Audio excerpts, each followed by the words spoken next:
ନାମଟି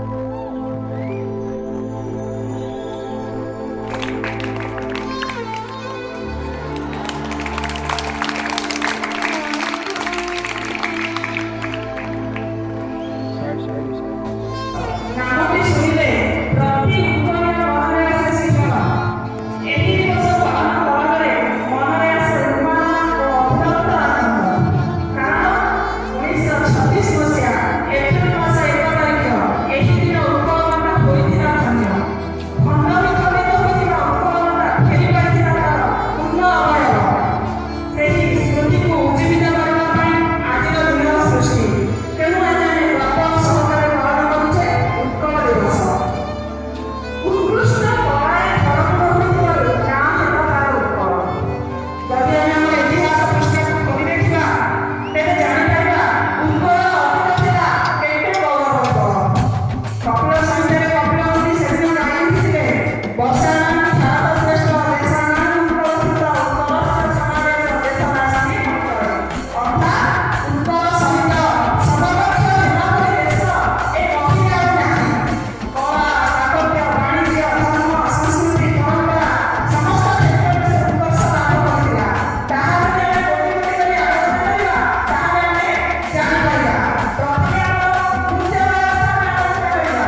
ଶ୍ରୀପତି ଆଚାର୍ଯ୍ୟ ଉତ୍କଳ ଦିବସ ଉପଲକ୍ଷେ ନିଜ ବକ୍ତୃତା।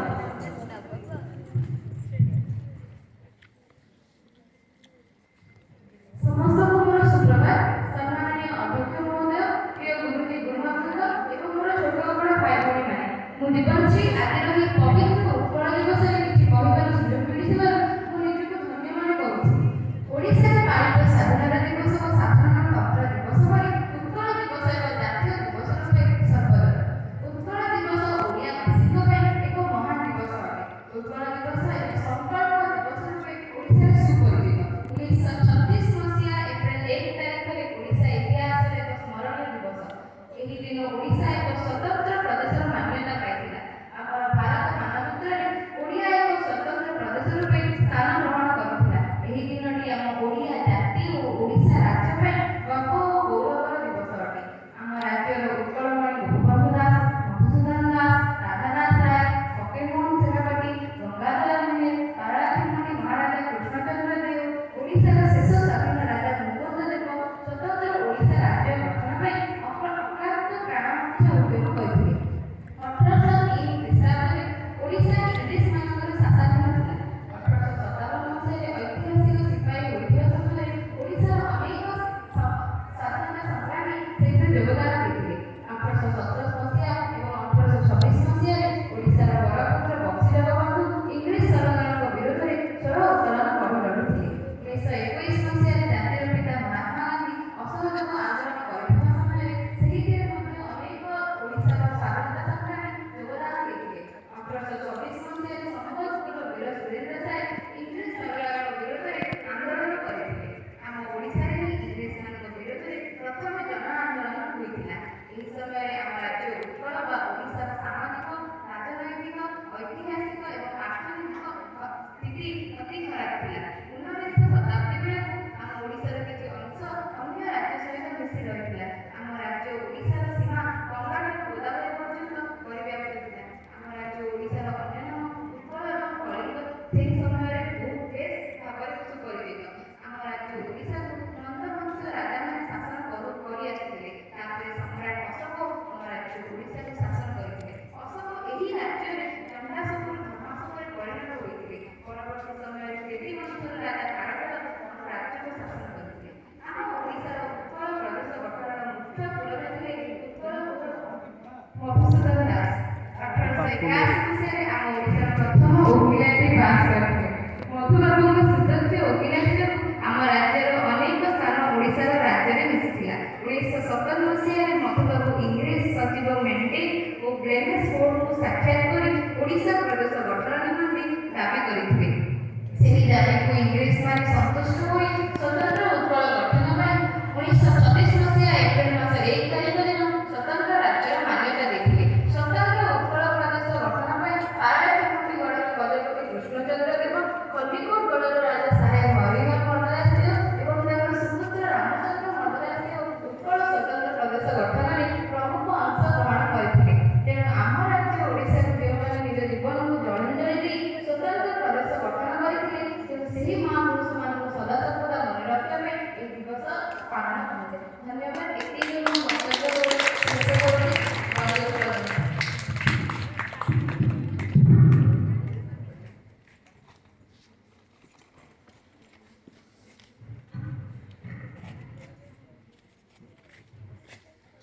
କରତାଳି କମିଗଲା କାହିଁକି?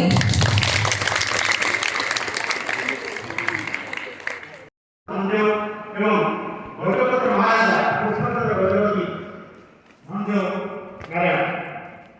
ତାଙ୍କ ନେତୃତ୍ୱରେ ଆମର ଓଡ଼ିଆ ଭାଷା ଫକୀରମୋହନ ସେନାପତି ଆଉ ପଶ୍ଚିମ ଓଡ଼ିଶାର ଇଏ ପ୍ରସିଦ୍ଧ କବି ଗଙ୍ଗାଧର ମେହେର ତାଙ୍କୁ ଏବଂ ମଧୁସୂଦନ ଦାସ ଏବଂ ଗୋପବନ୍ଧୁ ଦାସଙ୍କ ନେତୃତ୍ୱରେ ଶେଷରେ 1834 ମସିହା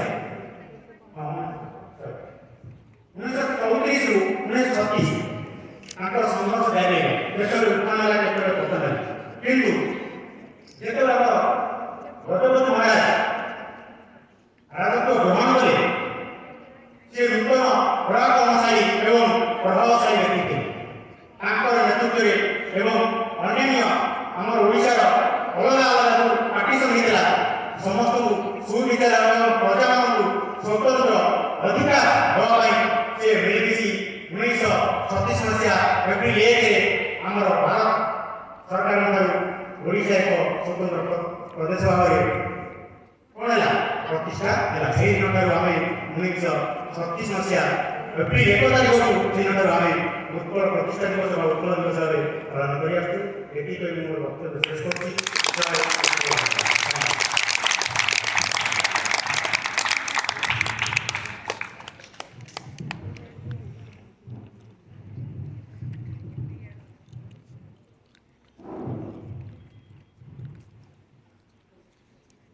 ଧନ୍ୟବାଦ ସାର୍। ବର୍ତ୍ତମାନ